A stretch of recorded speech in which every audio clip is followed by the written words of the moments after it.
Hello friends, welcome to Creative Medicine. In this lecture, we will learn about. Hello friends, let us now learn about the lingual nerve and submandibular duct. So if you see,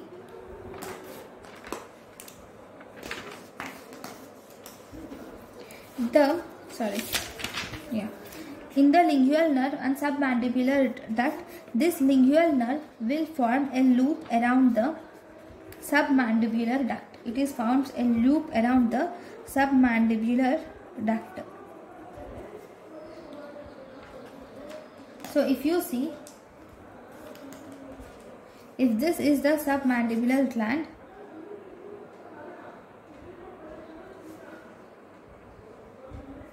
this submandibular gland will have two parts, right? Superficial part and deep part.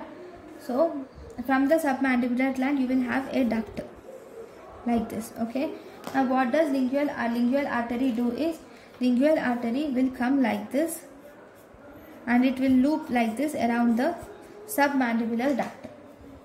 Okay, so the nerve which loops around the submandibular duct is lingual nerve will loop around the submandibular duct.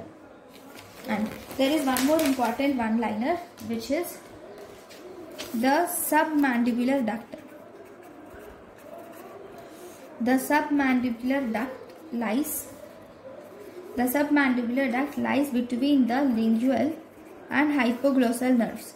The submandibular duct lies between the lingual and hypoglossal nerve on hyoglossus muscle. It lies between the lingual and hypoglossal nerves on hyoglossal muscle.